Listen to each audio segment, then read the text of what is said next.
The difficulty in that is me keeping up the relationships. I have difficulty outside of work keeping up, like outside of my immediate family. I don't call, I don't text, I don't email. So the expectation of keeping up the relationship at work with strangers at the end of the day can seem so easy, but at the same time, it's not.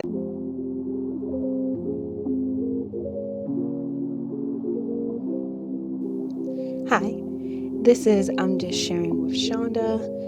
I'm Shonda, and this is my 5th episode. I am excited to talk about my experiences that I have in the workplace and how they affect me inside and outside. So let's get into it. My first segment, Think Piece. So at my job with customer service is just all about keeping up relationships.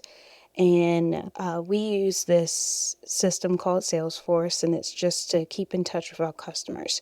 There's 3 ways, 3 communications that we use through Salesforce, which is calling, texting, and email. Now, for customers that come in, like there's a certain time period that we do have to reach out. So I usually start off with a call, and as usual, when somebody sees a random number, they're not going to answer it. So when they don't call or when they don't answer, I end up texting. And, text messages like take seconds to respond to, but I definitely understand on the customer's end when it's not a 10-digit phone number that they're seeing and it's 4, they're going to assume that it's spam. And that's understandable. So no threat there, but still, a text message takes seconds. Tell me you're not interested, or thanks for letting me know. Stop texting me, stuff like that. But customers don't respond, and that's okay. Others email, and if I do have an email on file, if a customer gives me their email, I usually email them back. I usually get like 100% response on that, but downfall, it's only when it comes to bill issues. When it comes to customers' bills, they reach out to me through email, and that's about it. It's never just after the check-in that I just did, which is fine. But this leads me on to say, with this Salesforce, we're trained to use and contact customers after they leave the store just to keep up the relationships. The difficulty in that is me keeping up the relationships. I have difficulty outside of work keeping up, like outside of my immediate family. I don't call, I don't text, I don't email. And I know that a call with family members can be short, like 5-15 minutes, maybe an hour. Text messages take seconds, but it's very difficult to do that. So the expectation of keeping up the relationship at work with strangers at the end of the day can seem so easy, but at the same time, it's not. I have a very difficult time doing that, and I would rather choose my family over strangers, but it's even hard to do that because I get into this argument with other people's, take on it, customers or my family, of saying that the phone works both ways. I know this, but I want to update you on my life as much as possible, but it's just, as everybody knows, we have our own lives. It's hard to keep up relationships. It's hard to keep up that connection. And at the end of the day, what usually brings family members together, the ones that you don't talk to, is a wedding, a funeral, maybe a family reunion, but it's rare. It's very rare. So making that time and effort to do so is difficult. I would just say with my background, and this sort of kind of gets deep, of the religion that I was brought up in, it was very tough trying to navigate keeping up the relationship. There was just a tough time where my mom is disfellowshipped, and I'll get into that a little bit more. It's very hard for me to explain, but to me, on my end, what disfellowship is just isolation and reflection on decisions that you made and wanting to get back and have that family union again. But when she was, I felt that I was. And I wasn't, but I just felt that if my mom is disfellowshipped, then I am too. So I don't feel that I can talk to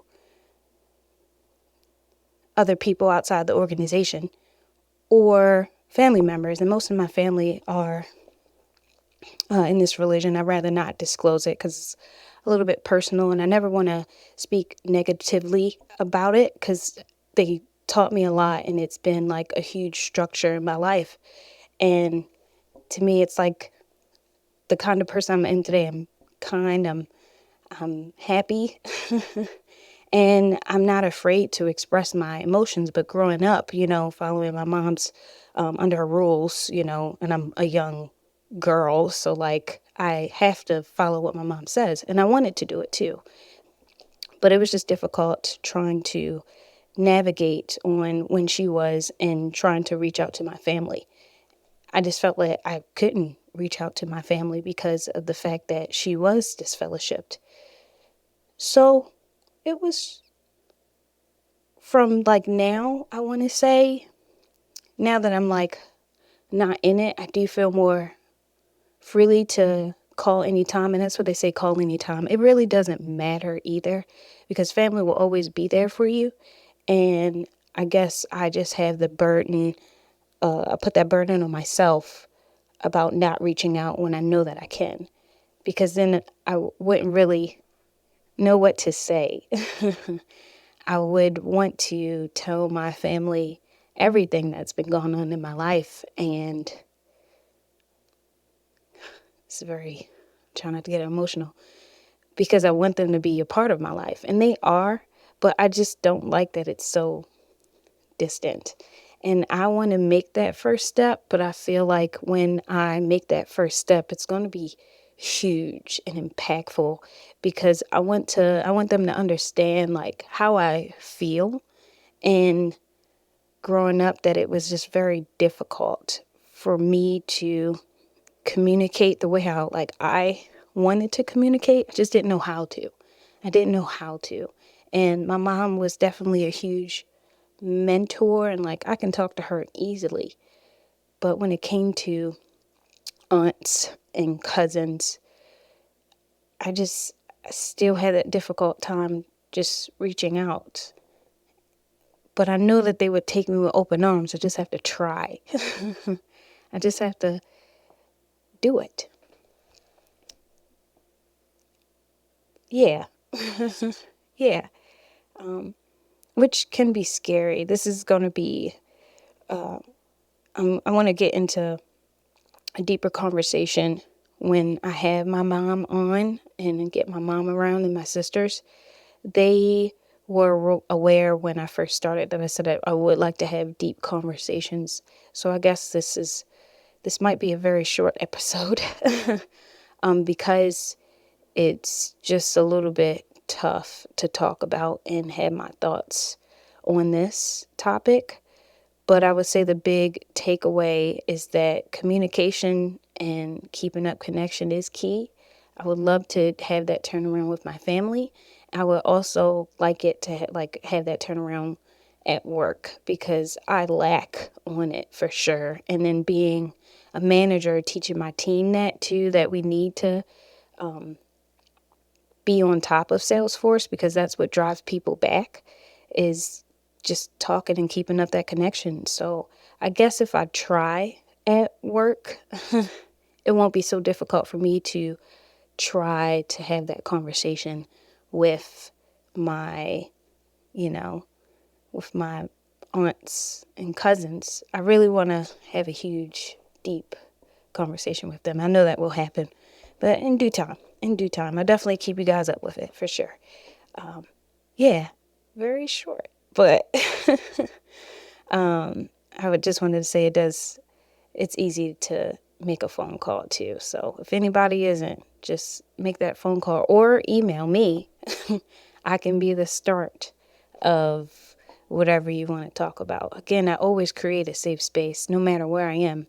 I create a safe place at work. And I would say all my customers aren't afraid to open up, never peer pressure or whatever. They just get very vulnerable. And we always have a therapy session in my store, which is awesome sauce. I feel very connected to customers. And I feel that's why they feel so safe coming back. And they only trust me. They only trust me when they come into the store. Because if they don't see me in the store, they rather not come in, which says a lot about them, but also says a lot about my team. I asked them, like, is my team not doing something right? They was like, oh no, they can do it. We just trust you. I'm like, do you know how much stress that you put on me when you just look for me? I need for you to come in and talk to my people at least. Let them at least try it.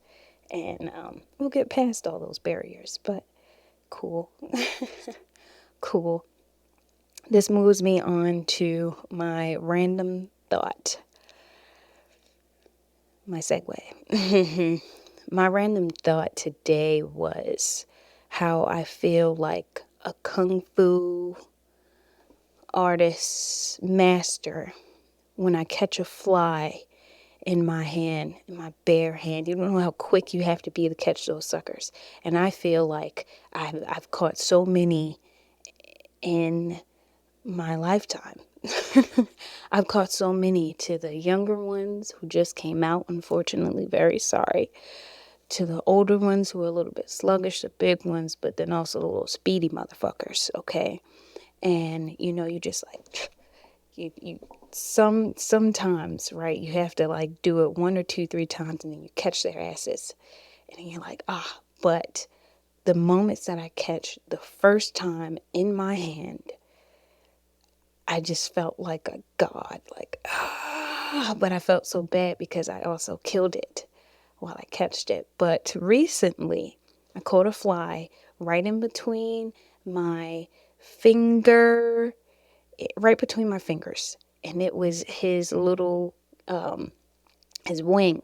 And I said, oh my gosh, you're still alive. But oh my gosh, I just caught you and you're still alive. And I was very happy to let it go into the outside where they belong, because that's where they belong. You just don't belong in the house, because once you come in the house, you're dead, unfortunately.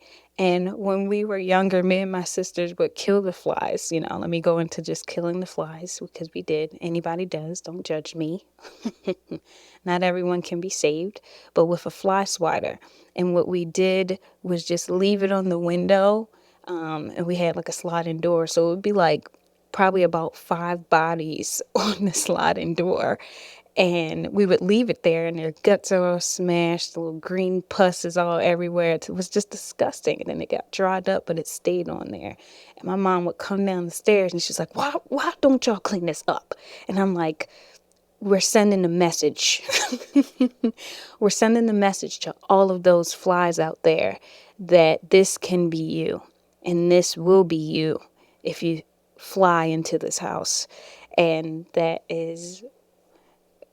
what a time. Now, like when I see one, and like, because there are moments where you see one, they're right between the blinds, and you like push the blind to it because it's a huge catch. I can't be the only one that do this. So like, you're just like, yeah. And then the splatter, I look at it and be like, I could leave you there. And then also when it's not on the window and it ends up on the blind, I'm like, yeah, no, I'm leaving you there. But then I end up getting it after it's dried out and gone. I'm like, all right, yeah, now I can clean you up. But I think it's also nice to send a message to all the little insects out there that this will be your last time. I mean, but if they do make it out, sorry for the threats. But if they do make it out, I'm happy. But that was my random thought for today. And then huge, like moving on to appreciating the little things. To me, this is a big thing because recently, I'm just going to say I appreciate writers and directors. I watched Project Greenlight on Max. Issa Rae's my girl. But it's a documentary about what it takes to be a director. And I love seeing the behind the scenes and what it takes to make a movie, right? So this leads me into loving the movie.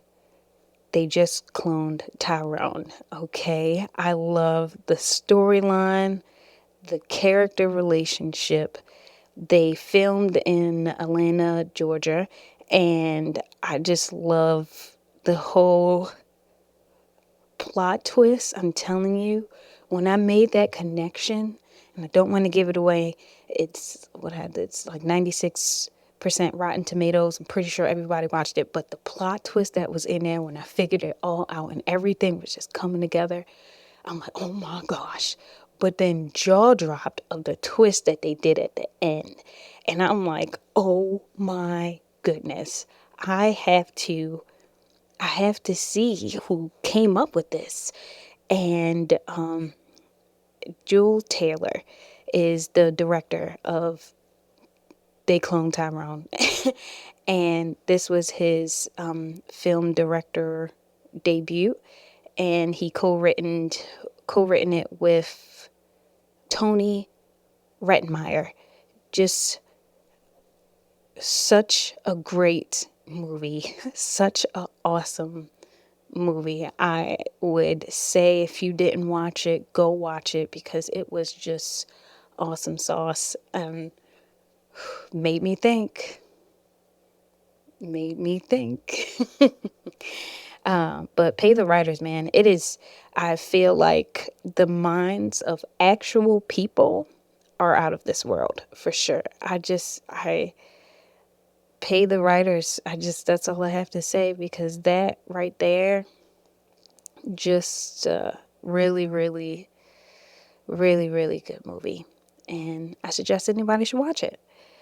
But this was I'm Just Sharing with Shonda. I'm getting the feel of this, guys. I appreciate everybody who likes, comments, and subscribe, which is nobody for now, but who cares? I'm just glad I'm doing this. But please remember to rate, like, comment, and subscribe on YouTube. I am on Apple Podcasts and Spotify. Email me and share your experiences with me at imjustsharing at gmail.com. Bye.